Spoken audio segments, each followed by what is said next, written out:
欢迎收看《寰宇全世界》，带您走进全世界。全球各地的观众朋友，大家好，大家平安，我是何荣。两岸大事国际焦点深度剖析，打开视野。透过 YouTube 收看朋友，请您帮我们按赞、订阅、加分享，动动手，开启小铃铛。也欢迎您告诉我们在哪个城市打卡收看。当然，欢迎大家多多的留言来表达您的观点。好，来欢迎的今天的4位来宾，首先是台大政治系教授左正东老师，主持人好，大家好。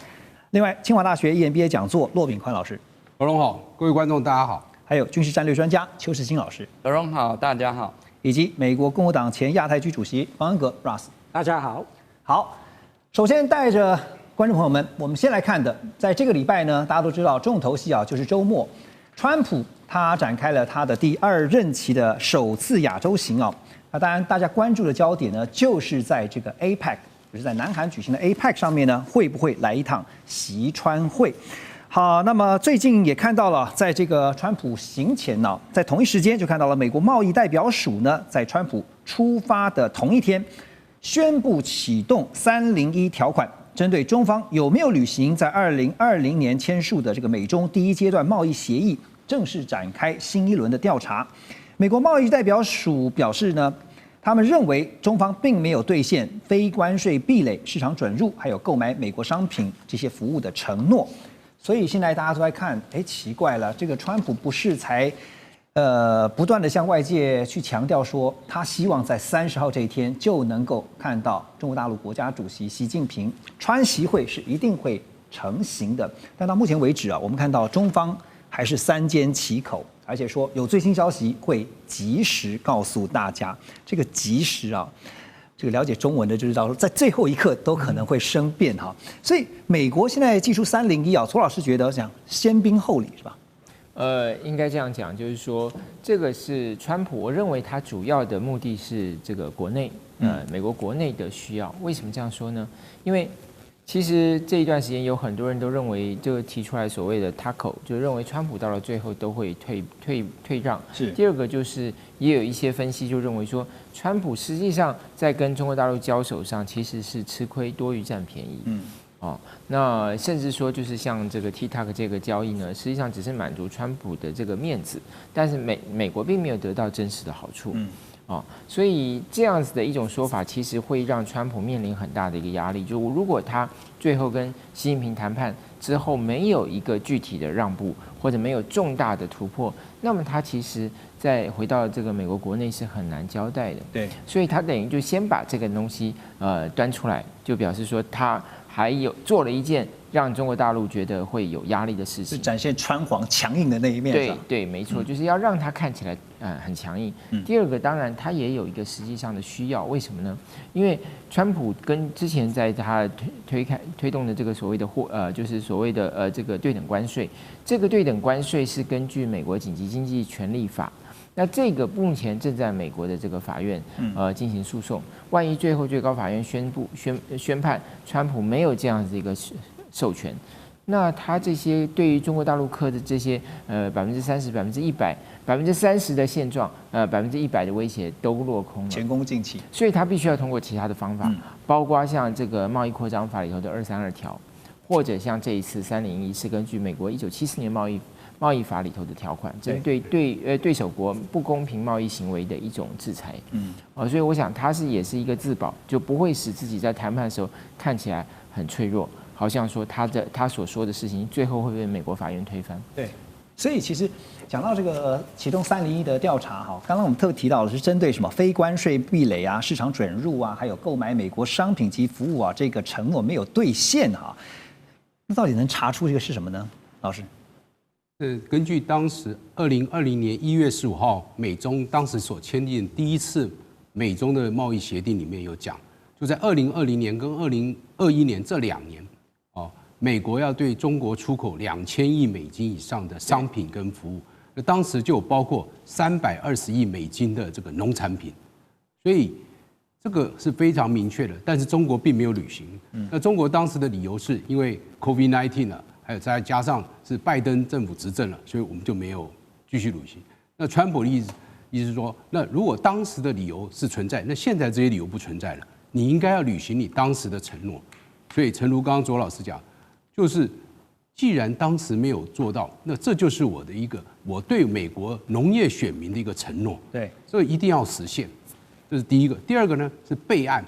如果我跟中国大陆谈你要买我的大豆的依据是什么？就是因为当时有美中第一阶段贸易协议，所以你要买，而你没有买，所以你没有履约，所以我要求你买美国的大豆是合理的，是有道理的。第三，万一这次的美中谈判不成的时候，我将来可以启动301的时候，我可以进行调查，我可以公开程序，让所有的意见广征，所有的民众的意见。最后我还可以，最后有个武器，我还埋了一个地雷在这里，我随时还是可以对你做出一个贸易的制裁。所以在川普的观念里面，贸易永远是他觉得最有效的手段。所以他跟记者讲说，我们美中本来就在贸易战当中，那你现在就在贸易当中。所以他这样的一个策略，我相信是有它的效果，在谈判前取得一个谈判的优势。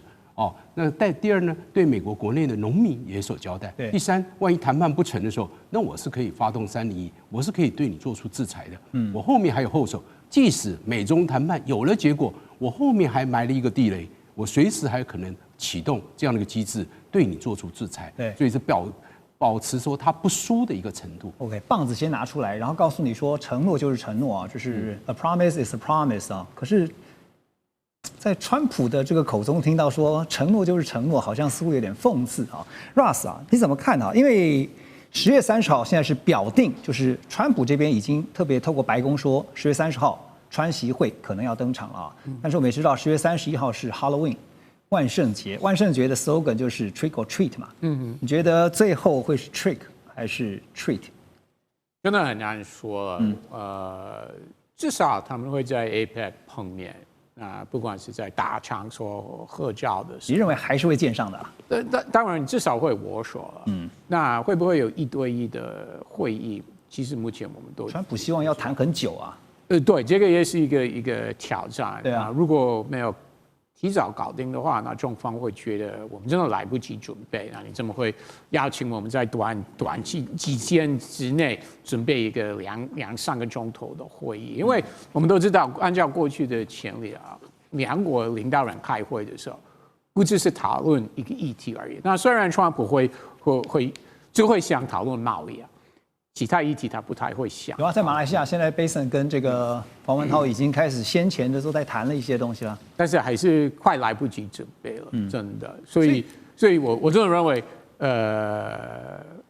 到最后才知道，都还会有变数，就是一定会有变数。也许到时候看两个人谈话的时间有多长啊？对，这个1个小时一个重点，因为我刚刚说了，川普会想讨论贸易啊，但是中方会认为说，除了贸易之外，我们还要讨论其他议题，尤其是台湾这个议题。这个我们在台湾都知道，中方习近平一定会想讨论台湾。你觉得台湾议题会怎么谈？通常双方都会坚持他过去的立场，我相信中国会讲他的立场，或者川普会说，就是跟过去不管谁是总统，美方每次都会说，我们按照上个公报、台湾关系法又上保证我们政治，我们一中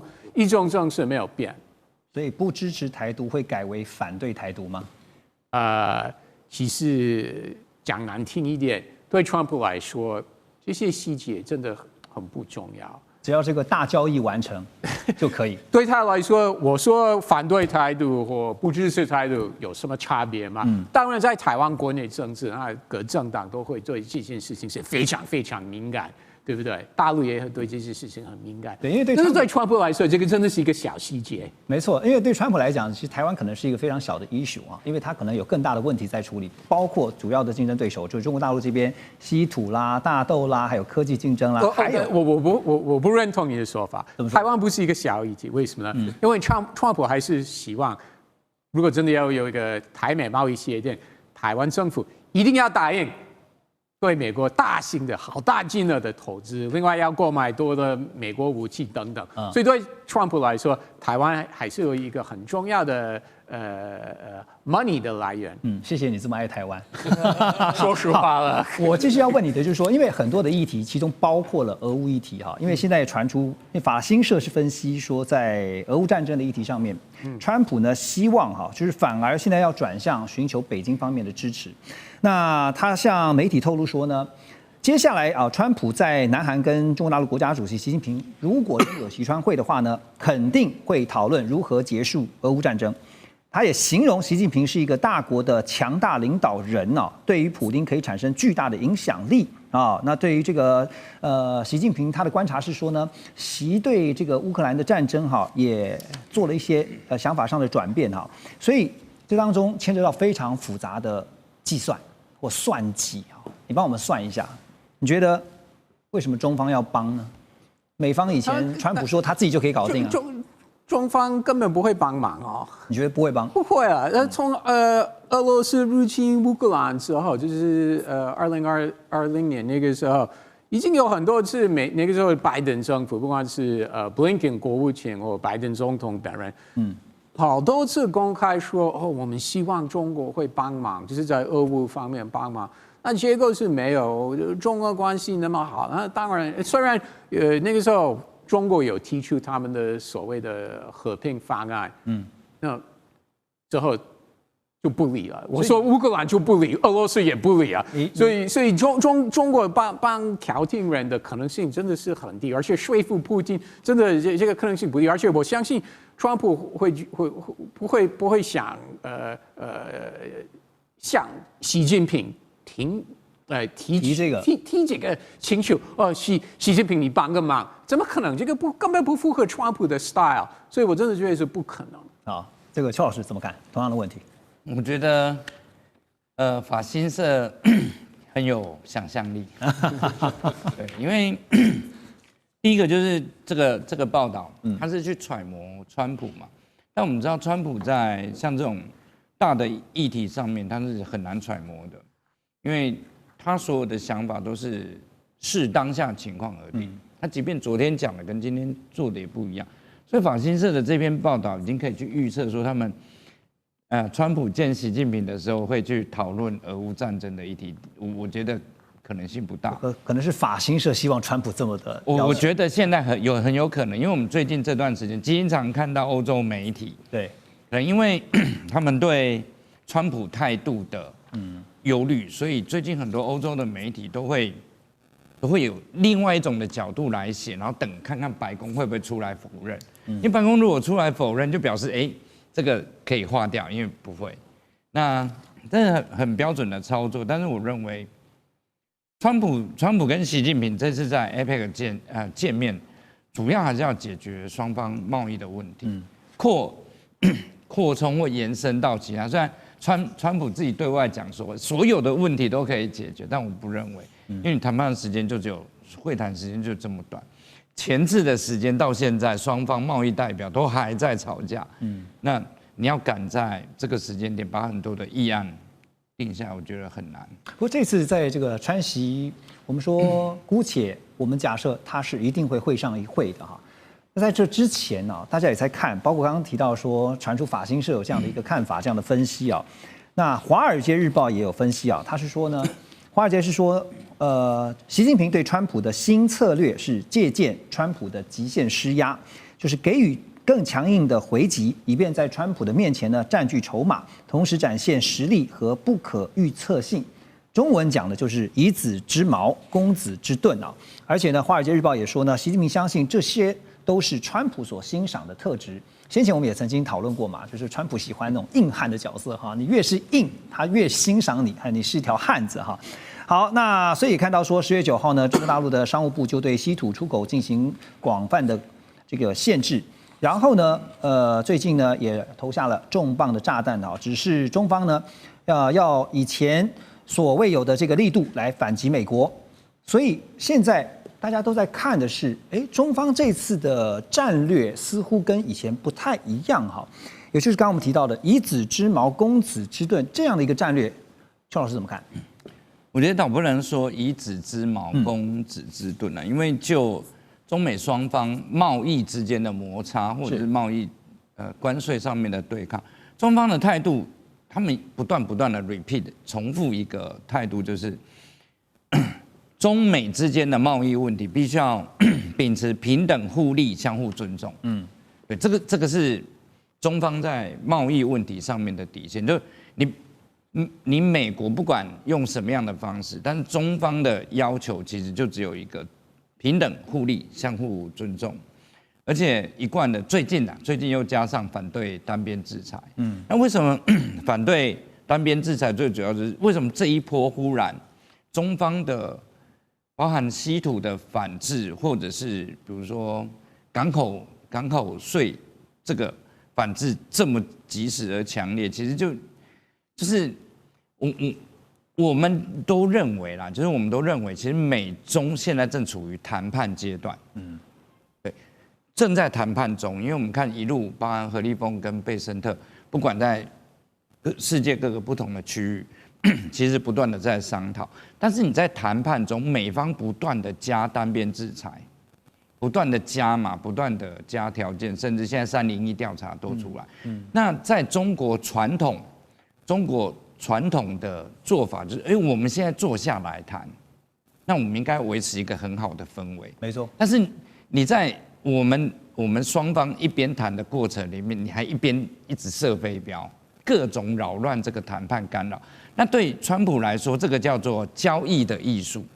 但是对中国来说，这个违反了中国他们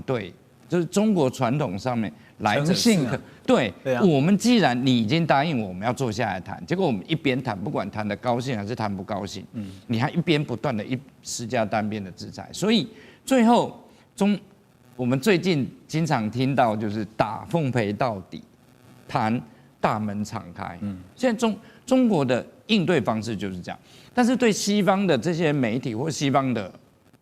我们看，不管是《华尔街日报》或者是 BBC 或者是《经济学人》，他们在观察这一场谈判的过程里面，他们比较没有办法去抓住这个谈判，其实从2022年就开始，对，它并不是一个现在才刚开始发生的事情。就严格来说，中国跟美国之间的贸易摩擦，其实从更早之前，其实2020年就开始一路到现在，这中间谈了很多次，讲了很多的东西，但是不断的在 renew， 没有办法得到一个结果。所以我觉得对现在中方来说，他们谈判的耐心也即将要耗尽。对，所以开始慢慢从一开始，我们如果大家还有印象的话，川普在1.0版的时候的关税或者是贸易制裁，中方几乎是全盘接受。就是我展现诚意嘛，那大家坐下来谈，有问题我们尝试解决这个问题，所以才会有之前签的什么要买350亿。但是因为就是在过程当中吃了亏了哈，然后学到了教训了。那现在你说中方会不会再去重复上一次那个版？不可能，绝对不可能。对，所以其实在这个中美两强的这样的一个竞争之下，现在我们看的像老师刚刚提到的，谈判可能只是一个点啊，就是在 APEC 的元首会就是一个点，但是我们必须拉长看整个线，乃至于后续怎么样在竞争的过程当中增加自己的底气，其中科技是关键。马上回来。好，回到节目，我们就来看美中之间的科技争霸。就在我们刚刚提到的是中美大打经贸战的同时啊，中国大陆在晶片技术上面又传出有了重大的新的突破。这个是北京大学人工智慧研究院的一位研究员孙仲，他所领衔成功带着团队呢研制出了一款基于组变记忆体ReRAM 的高精度可扩展模拟矩阵运算晶片。那首次呢在这个计算精度上面达到了可以和数位计算相媲美的水准。在大规模讯号侦测这些相关运算当中呢，这款记忆体的效能也比现有的 GPU 要提升100倍，甚至号称是有1000倍啊。另外呢，武汉大学专案研究团队也宣布，在北斗高精度定位和授时晶片研制，还有就是通导遥一体化应用的领域有重大突破，研发出了北斗高精度定位 SoC 晶片啊，跟这个室内室外无缝定位的模组，打破了高通还有博通这些国外大企业的技术封锁。现在看到就是说，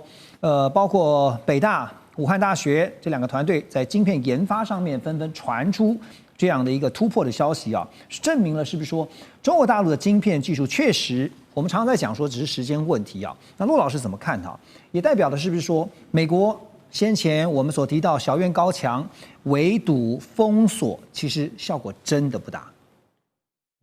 在这里我们必须肯定中国大陆它在理工这方面的发展确实是越来越进步。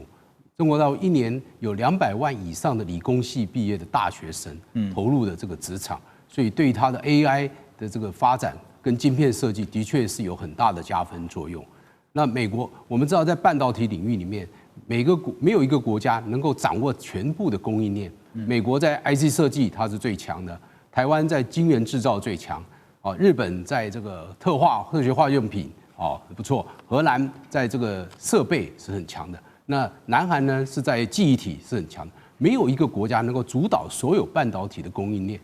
所以那中国这样的一个发展出来，表示它在自主设计跟材料创新里面获得一个很大的突破。如果将来真的能够运转量产，那的确是在 GPU 里面是一个很大的突破。可是中国还是要面临一些问题。第一，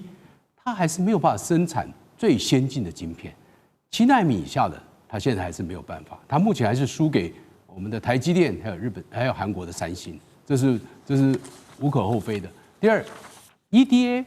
这软体的运作还是要靠美国不管是新思科技，还有易华科技，还加上德国的西门子，都掌握 EDA 的设计软体。第三，它的设备还是要靠 EUV 啊，那它现在没有 EUV， 它都是用 DUV。那 DUV 能不能够做出 EUV 的这个效果，它受到高端设备材料的限制。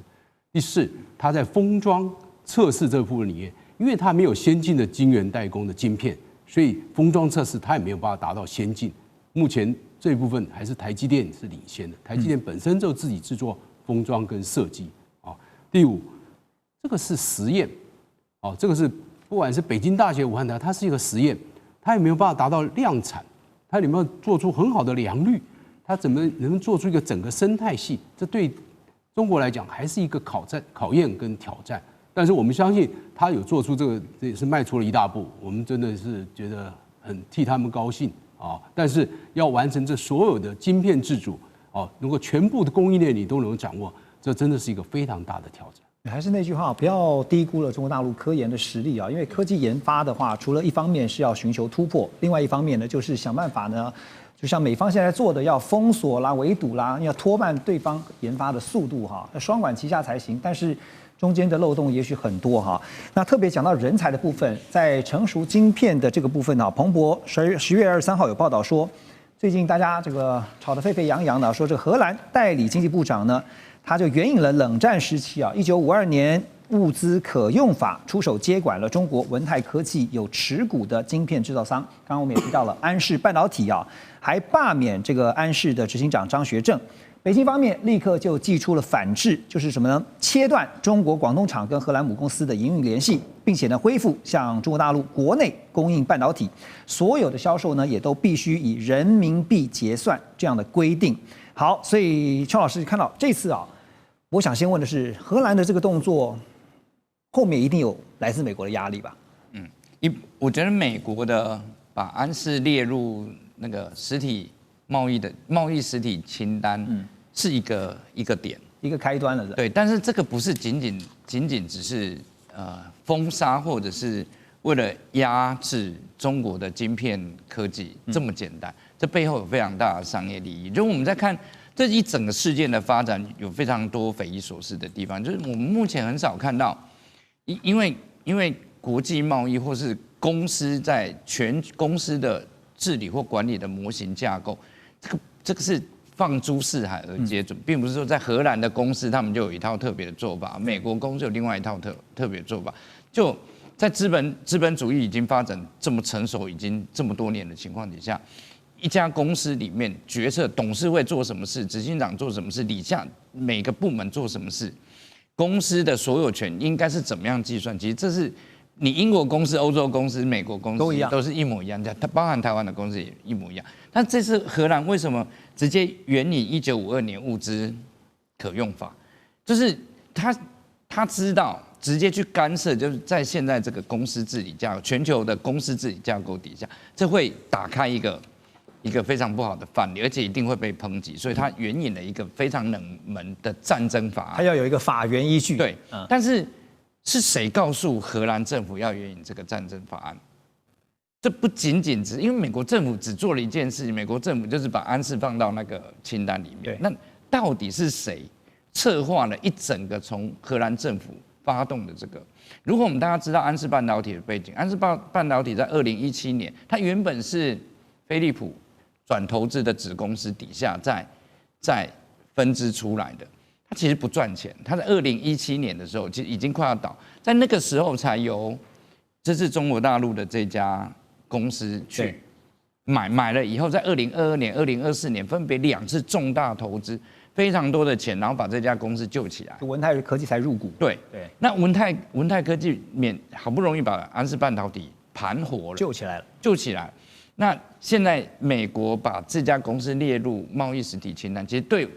安氏半导体本身有没有很大的影响？因为这本来就有除外的，因为欧洲的部分其实并不受这个法案影响。那但是我们目前听到有很多，现在开始陆陆续续有很多内幕消息，就安氏半导体本身内部有人想要再把这家公司买回去。因为2017年的时候它是赔钱的嘛，但是现在安氏半导体非常赚钱，而且我们在看未来，包含5G 还有新能源车上面会用到非常多安氏半导体生产的这些芯片。对，过去可能用不到，因为过去新能源车没这么多。那现在新能源车以及人工智慧这些新的开发场景应用都会用到安氏的产品。那安氏，所以大家就看到影响就变得很大了。对，那我们目前在看，就是这里面有非常多的谜团，并不是像外面媒体所讲这么单纯，就只是荷兰政府想要发动。因为这个如果没有安氏半导体内部有人配合，荷兰政府是没有办法做这个。而且我们常常讲说是个案研究哈，这个个案会不会只是单一个案，还是说此例一开以后呢，大家比照办理啊，大家都用这样的一个手法哈，后面有美国的压力吗？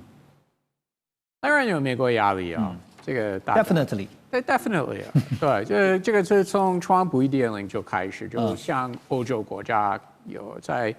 科技方面、通讯方面施压，不要让中国进入你的供应链或当你的供应商等等啊，或经营什么能源公司之类的。所以这个大概是2018年就开始了。那拜登政府有延续川普1.0相关政策，那几乎欧洲国家都配合，哪有公开反对美国这方面？所以其实，在欧洲不管是左派右派，因为其实很多在过去几年，欧洲主要国家换政府的这个现象真的是很普遍，不管是英国、德国等等。我们现在讲，但是不管谁执政，他们几乎在这方面就是抗中都是算是一个欧洲左派右派跟美国一个大的共识。可是因为你知道，我们讲说美国给压力哈，不管是这个国家像荷兰，或者说它的这个企业哈，比如说像是艾斯摩尔啊，他们现任的 CEO， 最近看到一个新闻报道，他就是在2025年第3季度的财报大会上面表示说，虽然说中国大陆的企业在艾斯摩尔的光刻机啊，刚才也提到光刻机啊，仍然有很高的需求哈，但是中国大陆自己也在研发开发自己的光刻机，准备在未来要抛弃并且替换掉艾斯摩尔的产品。那彭博也报道，就是现在讲到这个安氏半导体呢，他们是采取欧洲研发、中国制造的商业模式，设计重镇放在欧洲。中国大陆的工厂呢，负责全球70%产品封装的业务。但是在北京实施了刚刚讲反制措施之后呢，就是影响就大啦。这个欧洲主要汽车零件供应商也传出，最快1个礼拜之内就可能面临晶片断料哈，所以你看像是福斯啊、宾士啊都传出灾情啊，希望真的不要越走越坏。好，所以也看到了荷兰总理就出面，管家表示说，哎呀，荷兰政府啊出面来接管安氏半导体的行动，不是针对中国大陆的啊，不要误会啦啊！中方呢现在就要由他们商务部长王文涛啊，预计在新的一周要进到这个布鲁塞尔去进行会谈啊。所以其实荷兰政府在出手前，难道没有想过，就算来自美方的压力，没有想过这后续要处理的问题很多啊？周老师，我认为这个很显然是荷兰政府的一个错误的计算哈。我想我们先把这个故事的来龙去脉简短讲一下。安氏半导体的这个持股公司是这个文泰科技，文泰科技在2024年12月就被美国制裁了，所以当时文泰科技怎么做呢？他就把他的，因为文泰科技其实这家公司是全世界第3大的这个所谓的代工厂，就是手机代工厂，它是苹果在中国大陆非常重要的生产商。所以他在被制裁之后，他就把他的这些工厂呢，准备出售给立讯科技，在广东非常大的一家公司哦。那所以当然这个当时就涉及到这个安氏半导体的问题，所以当时荷兰政府表示说，这个制裁不会影响到安氏半导体。这个制裁只适用于中国大陆的这个文泰科技，不会适用于文泰科技所持股的100%持股的安氏半导体。当时是这样讲。当时是这样讲，但是当然，如果当美国有压力来的时候，他可能就要想怎么样避免安氏半导体受到影响，所以他可能看到了文泰科技所做的一个做法，就认为说未来是不是文泰科技可以把这个股份呢就转移给荷兰企业啊，或者荷兰政府，或者荷兰政府暂时接管，然后以后再转手。我不知道荷兰政府怎么算，但这一步显然是算错了。因为他这一次的这个做法呢，其实太过的仓促，而且他要求就是换掉这个安氏半导体的执行长张学正，张学正就是文泰科技的创办人，非常有趣的是张学正是毕业于这个广东工业大学，广东工业大学也被美国制裁了那么张学正他是出身这个意法半导体通，后来也在这个中芯科技、中芯通讯做过总经理的这个特助。那所以他当然就是说，他创办这家公司也算是一个很传奇性的公司，因为很快成长很快嘛。但是荷兰政府这么一做就反而引起了中国大陆这个非常快速的这个反击。我觉得这也是因为中国大陆看到的不是荷兰，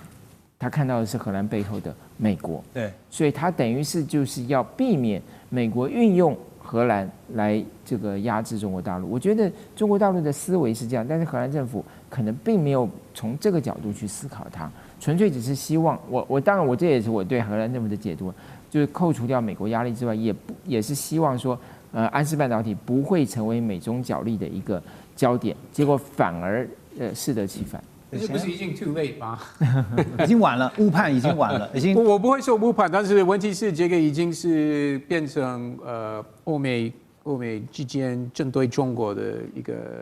重要议题了。对，所以已经 too late， 真的 too late。对，所以现在不管是借刀杀人也好，或是隔山打牛也好，就是间接的施压给荷兰，让荷兰去来对付这个刚刚我们讲说文泰科技在安氏的持股的这个问题。那对美国来讲没有差，因为影响的不是荷兰吗？美国对这些就是跟中国有关科技的相关出口限制，或像不管是 ASML 去日本相关公司是啊，美国都是以一个大动作的政策方法来实行政策了。他们不会，目前美国不会考虑那个是旧科技了，成熟科技了。虽然我们都会认为Nexperia 安氏的这些晶片就是提供给汽车，不是提供给解放军的最新科技了，对，应该没有关系了。我的意思是，但是美国的政策都是第一个动作就是好大的动作，通通全部都禁止了。对，我的意思是说，不管光科技也好，不管是现在提到的说这个相关的这个晶片也好，它影响到的是荷兰的出口，但是对美国来讲没差。影响的是你荷兰，不是我美国，不是吗？我觉得这个美国不是这样考量。OK， 美国就是考量中国手上到底有没有什么样的科技。这是美国要所以透过各种的管道想办法，就是达到我们刚刚讲说唯一。当然美国的想法是我们美国要永远领先。所以要禁止就禁止。我说什么设备或软体输出到中国去，要禁止就禁止，这个是目前美国的政策。所以我刚刚说，美国都是以这个概念来实行政策，不会考虑到那才是旧科技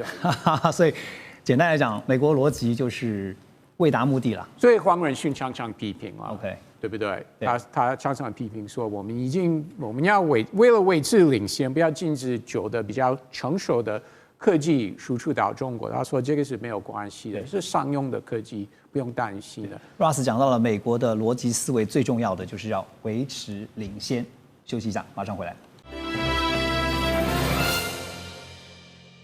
欢迎您继续回到寰宇全世界。这2天大家都在关注的是东南亚的诈骗这个后续啊。泰缅边境城镇妙瓦底南部的 KK 园区曾经一度声名大噪啊，因为这个诈骗实在太猖獗、太严重了。过去5年来呢，一直都是网络诈骗、洗钱还有人口贩卖的代名词。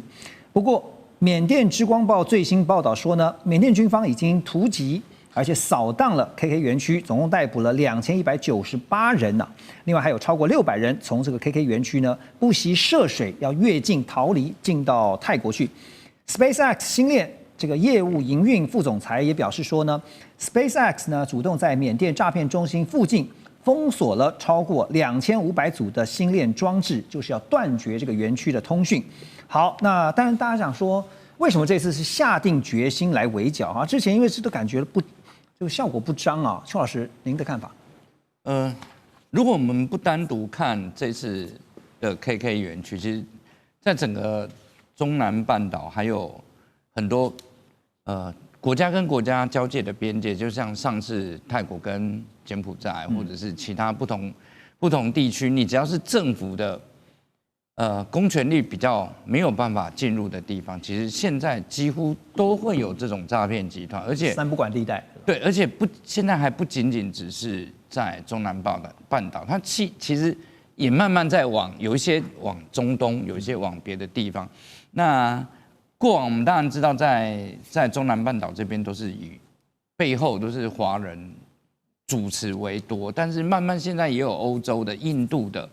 甚至在东欧也有开始越来越多诈骗集团，这个已经不是一个单独这个诈骗集团问题，它已经变成是一个区域性或跨国性的。而电信诈骗，它牵涉到的金额都非常庞大，那很多国家其实内部都深受这样子的困扰，但是因为它现在都不是单独一个国家，比如说像我们以前最早台湾的电信诈骗，机房就在台湾。车手在台湾，然后骗人的办公室也在台湾，所以你很容易被一锅端。那现在这些诈骗集团很聪明，他们现在就是机房设在某一个国家，那营业中心是一个国家，水房洗钱的又另外一个国家，不同的区域，狡兔几百窟啊。对，所以现在诈骗，现在要清剿这种跨国性诈骗集团，已经不是单一一个国家可以做。所以我们这次可以看。这次的 KK 园区的清剿计划，其实牵涉到很多不同的国家，再加上未来还有其他不同的国家。对，那所以其实我们在看现在全球的诈骗集团，在不同，它已经变成是一个产业链，在不同的国家，那通常都会涉及4个主要的问题。第一个就是技术层面的问题，他们需要通讯设备，需要网络，所以这次才会有他们透过 SpaceX 对把它断了。再来是。它一定会牵涉到资金的流动，而这些资金的流动通常牵涉的都不是合法的金额，那它也很容易造成某些国家里面的金融犯罪的问题。再来就是我们刚刚讲，这个很多被诈骗的人已经牵涉到不同的国家，所以实际上你整个调查、清剿或者是法律的行动，已经是要跨国合作，已经不单一一个国家可以。执行这些事情，对，最后一个是法律面，法律面就是这已经牵涉到，因为不同的国家针对诈骗集团，刑度不同，侦查调查的方式不同，处理的方式不同，所以有些诈骗集团就好运，我被台湾就是遣返回台湾，那你可能缴一定的保释金，这些诈骗集团隔天他又恢复自由，但你可能到另外一个国家，那他可能就是要一直被羁押，一直到最后审判出来，甚至在中国大陆还判死刑啊！对，所以看到那个明氏家族，对不对？所以这个未来会变成是一个区域要讨论的问题，而不仅仅只是因为这次清剿这个的问题，因为诈骗集团的问题现在已经蔓延到是盘根错节，对，已经蔓延到横跨很多不同的国家，非常的复杂哈。那当然这次这个联合扫荡啊，确实有奏效哈。缅甸军政府发言人他们也指控呢，他说跟军方曾经对立的这个克伦民族联盟的高层啊，就涉入这个 KK 园区的诈骗项目。但是呢，有一份联合国报告却显露出呢 ，KK 园区背后真正的老板是一个绰号叫做“崩牙驹”的澳门还是江湖中的人物叫尹国驹。还有呢，香港三合会组织14K 也涉案其中啊。整个诈骗帝国不只是这个 KK 园区，还包括柬埔寨的西港啦，还有远到南太平洋、东帝汶都有哈。这边有个数据提供给大家，这是由Global Anti-Scam Alliance 啊，他们针对亚洲地区的报告指出，你知道吗？在亚洲啊，光是亚洲这个过去12个月诈骗所造成的估计总损失美金达到688亿。那针对东南亚6个国家，新加坡、菲律宾、马来西亚、泰国、越南、印尼哈，这个损失的金额是美金236亿啊。真的，你可以看到这个金额都是非常大，所以我们要问的是说，暴力当头，诈骗集团灭不尽啊，但是没有办法治本。陆老师觉得，起码治标的方法会是什么呢？这个的确是非常难，因为这个诈骗园区能够做到这么大，它有一些时空的背景因素，因为它是在一个政治法律的一个真空的一个地带。你刚刚讲三不管，因为缅甸的军政府没有办法完全掌握整个缅甸境内的这个治安。这是他的空，所以造成边防军的这个司令跟中国有香港有澳门的这个黑帮，还有甚至有福建帮的人来做这个园区的管理，这是一个非常复杂的一个结构。还有缅甸里面的这个势力，还有克伦民族的这个解放军，还有所谓你刚刚讲的有什么4大家族，还被什么野虎3兄弟把它歼灭，所以这个还有幕后金主，所以这是一个非常复杂一个政治真空的一个情况之下，才会产生有所谓纳瓦底的这个 KK 园区会造成。那搭上它那土地营运成本也很低，不需要花什么钱，但是呢报酬又特别高。如果你一旦找到一个标的，它的报酬可以养活一整区的人，所以这个是那要加上现在年轻人他们的待遇不好，所以很容易就被吸引就被诈骗。对，所以这是一个非常复杂之下，那再加上刚刚讲的跨境的网络区域，然后跨境的洗钱，这样一个结合起来才产生。所以你说如果要治标的话，就只有法律能够完全落实到那里所有地区的一个管理的话，就可以暂时的把那个地区的诈骗集团的人揪出来，绳之以法。但是各国刚刚邱老师讲，各国对于这个诈骗人的处罚又不一样。那跨境的就是叫什么？不同国家来处理这个司法呢？又这个遣返呢又不一样，像我们如果缅甸，我们没有办法跟缅甸联系啊，我们也跟他也没有邦交，我们要把他移送回来也很困难，就跨国的司法合作了，司法合作非常非常困难，所以才会产生这种现象。所以如果说治标，就是把当地如果全部清理干净。那当然，缅甸政府军他现在最近做，可能是为了12月底他们也有一个选举，所以他暂时要压制，而且整个这个声浪这么大。大家说对诈骗园区真的深恶痛绝啊！造成多少人损失啊？就这样把它一举的把它歼灭掉，这的确是最近以来唯一的好消息啊。刚刚有一个重点就是呢，这个扫得这么的激烈，就是因为呢要选了啊，所以呢赶快啊，因为这跟自己的政权是有关系的哈。那所以我觉得这个对缅甸军政府来说也没有那么复杂。今天中国来说，你要处理我们中国有太多受害者，那他们就会去抓针对中国受害者的一些嫌犯。那明天南韩打过来说，我们南韩人是受害者，可不可以抓一些针对南韩的嫌犯，就去抓了？菲律宾打过来的时候就抓菲律宾等等了，那就一直在用自己的国人自己抓，对，所以忙着抓针对南韩的嫌犯的时候，那其他人还继续针对中国，继续诈骗了，就这样就继续我们刚刚讲说去，没有办法治本，那起码治标哈。刚刚邱老师也点到了，就是断讯，我让你这个卫星通讯你没有办法连接，或许是一个没有办法中的办法之一哈。这 SpaceX 这次会主动封锁相关的电讯设备，就是因为呢。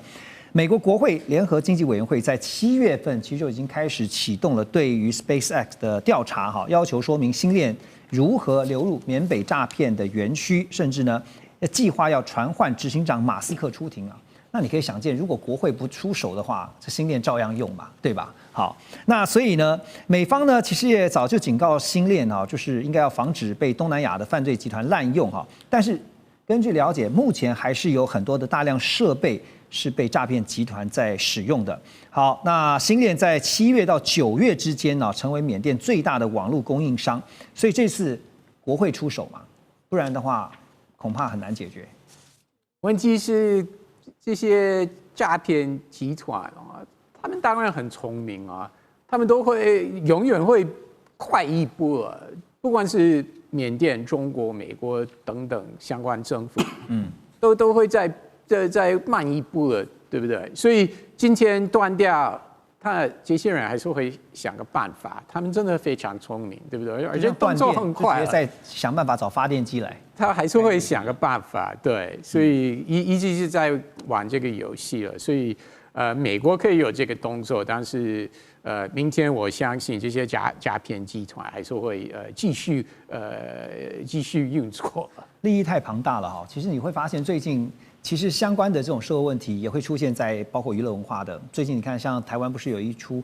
叫做《回魂记》嘛哈，不是在帮台剧打广告哈，这是在《回魂记》哈，这个非常的耸动，他就是在告诉大家说，其实通常都是自己人骗自己人，然后呢骗去了以后都非常非常的惨了。那南韩也曾经有这样的戏剧，大陆也有这样的戏剧啊，都告诉大家诈骗真的是太可恶了哈。那当然这次这个在缅甸军政府扫荡 KK 园区的同时啊，军政府呢也重新在缅甸内战当中取得优势，所以接下来我们来看的就是这次军政府转弱为强的关键就是在他们的武器装备上，因为根据报道说呢，中国大陆提供了数千架无人机，而且也限制反抗军啊，就是3兄弟联盟取得无人机。大陆外长王毅更表示，中方是反对缅甸生乱生战，并且呢支持军政府在12月举行选举的计划。所以现在大家会想要了解的是，为什么现在又决定要重新支持这个缅甸军政府呢？苏老师，其实不只是中国大陆哦，传统上俄罗斯就一直是这个军政府的一个伙伴国家。那现在连印度跟美国都重新在军政府身上看到了合作的机会，所以军政府变成了一个主要强权的一个交集。为什么会这样子呢？第一个，当然从大陆来讲呢，因为其实他一直很担心在缅甸的这个内战啊会继续延续下去，会波及到他的这个边境省份的这个安宁啊。那不管是毒品也好，或者犯罪也好，甚至是难民也好。这些对大陆来说，他不希望看到这样子的事情发生，所以他之前调停了3兄弟联盟跟这个缅甸军政府，但很显然3兄弟联盟他没有办法有效的去控制他的目前占领的地方，那所以最近就是3兄弟联盟其中的这个德昂民族军又被这个军政府打败了，就丢了这个果敢这个地方。那当然整体来说呢，缅甸其实很多它的这种地方民族军，但是呢，它没有一个就是说这些反抗军它没有一个中央政府去统辖整合这些不同的这些民族解放军。那缅甸的这个反对党原来有一个叫做民族团结政府，但是显然民族团结政府呢，它在军队实力上呢还是没有办法成为一个有效的整合者。所以这是为什么中国大陆会转向来这个重新跟军政府合作。我刚刚讲，其实不只是中国大陆，比方最近这个中国大陆邀请这个缅甸军政府的这个领袖敏昂莱到这个天津去参加上合组织会议，在这个时候他们见了莫迪也展现对于这个敏昂莱的兴趣。为什么？因为他的这个缅甸跟印度邻界的这些省份，印度也是不希望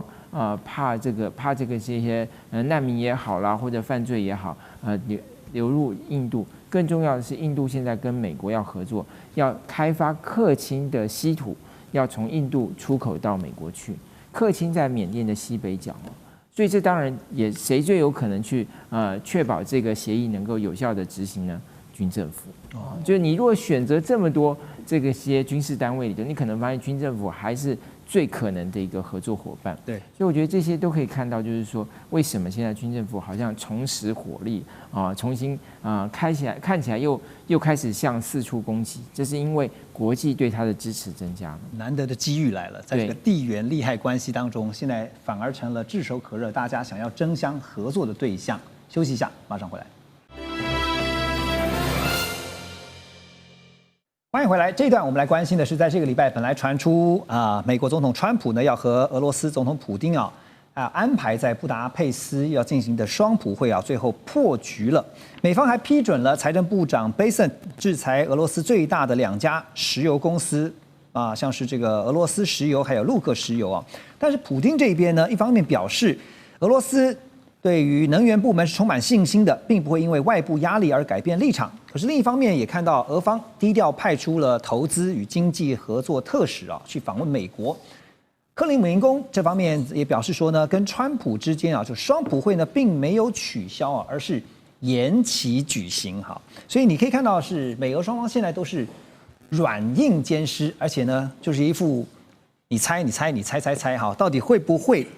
来见上一面呢，都保持着一个比较模糊的状态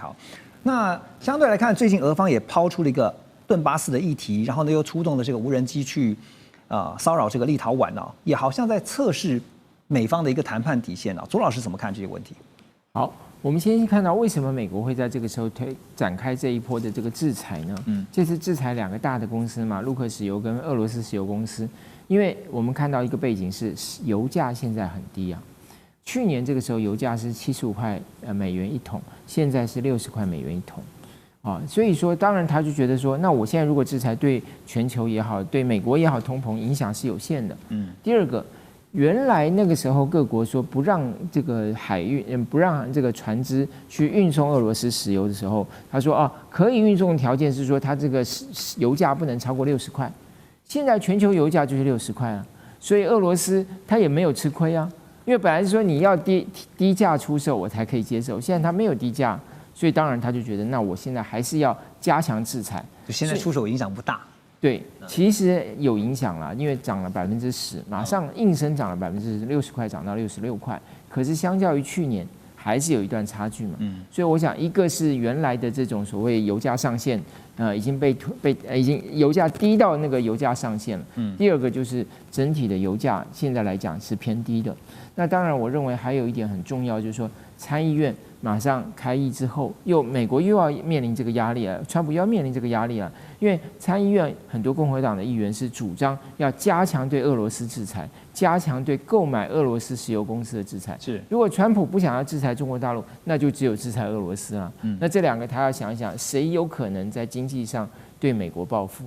那可能还是中国大陆有可能了。所以与其制裁中国大陆，不如制裁俄罗斯。所以川普最近你也听到他的说法是说，对于双普会。他是说不要浪费时间嘛如果没什么进度或者说谈不出个什么结果的话 ，Ross 你怎么看呢？因为现在就是川普在对普丁跟对泽连斯基这边，尤其对泽连斯基这边不是传出来吗？说在白宫最近这一次的会面还发生了激烈争吵，直接把地图拿给你看，说就是在这个地方划线，然后呢我们就是停在这个地方，要乌克兰割地求和但是。一方面也看到他对于俄罗斯的态度也是出现一个很大的转变，就是比较强硬那当然也说刚刚提到的说不要浪费时间跟普丁见面一定要有一些时效所以又加码这个祭出了制裁，你怎么去解读川普的逻辑？其实我觉得川普的想法没有太大的转变第一，不愿意给乌克兰武器，这是他非常非常坚定的想法。欧洲要买美国武器送给乌克兰是可以接受的，但是美国就是在川普执政之下不会再送武器给乌克兰，尤其战俘是绝对 impossible， 对不对？第二，停火的协定，乌克兰必须要接受，目前将来部分国土继续由俄罗斯占领的。川普并没有说俄罗斯要撤出了，也不支持乌克兰发动大型的军事行动拿回国土，对不对？川普对这件事情想法是非常非常清楚，而且上礼拜泽连斯基去白宫的时候，川普就重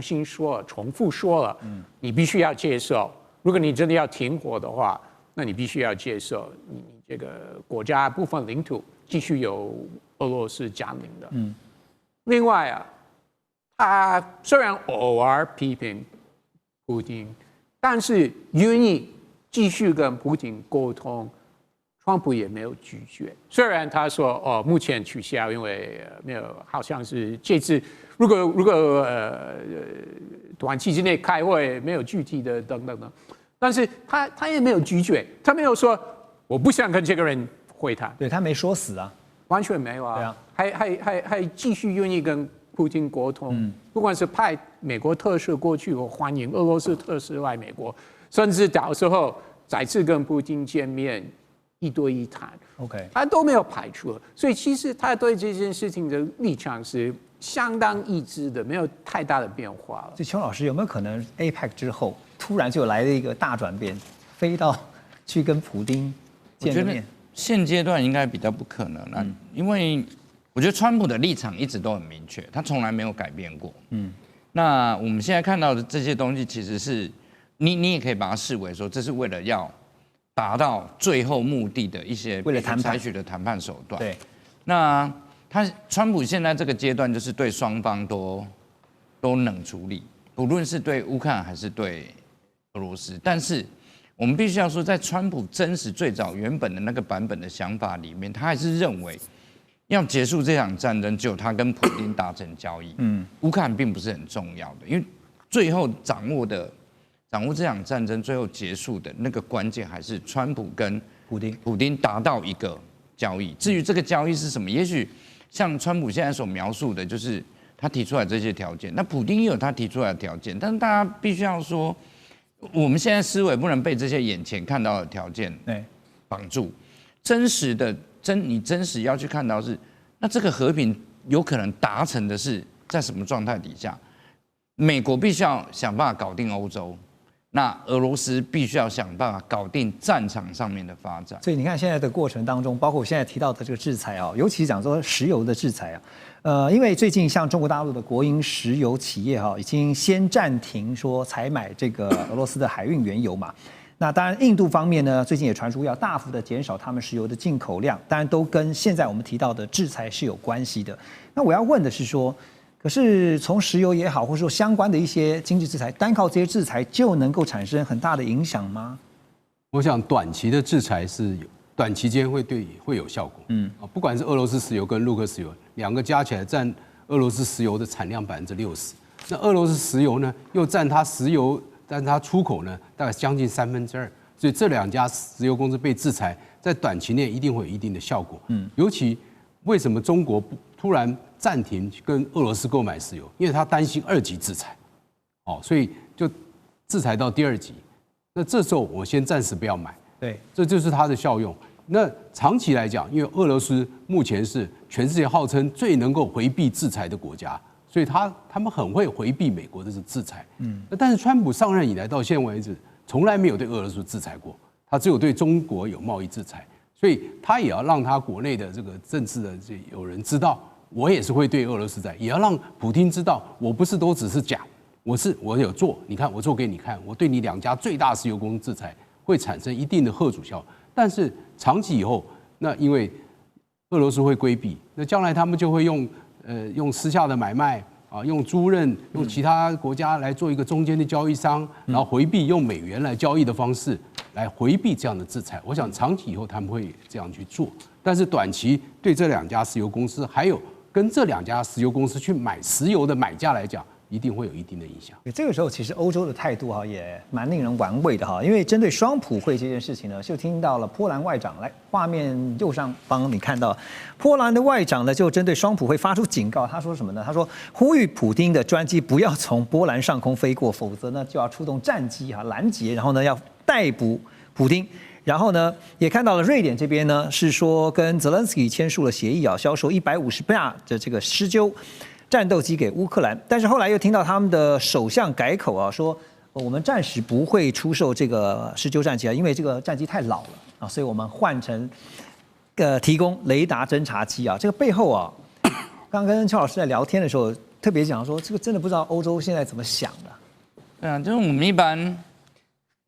都已经到这个层级了，外交部长，那你在对外正式，就你是代表这个国家对外发言，是。那你总是要想一下，说你讲这一番话，你要达到什么样的目的，要达到什么样的效果？那你讲的很像电影的剧情，你普丁的专机飞过波兰的上空，我们先不论说这个是不是跟圣诞老公公一样，就是骑着麋鹿就飞过波兰的上空，但事实上不可能嘛。对，一个国家元首的专机出去，那要途经其他国家，一定会先跟其他通过外交管道召会的，对，一定会有召会嘛。那你如果不愿意，他就不会这样飞。那如果他从国际海域，从公共的空域飞过去，从国际空域飞过去，你有什么权利？你有什么权利去抓他？那你今天放这个怎么抓？对啊，你是要骑你。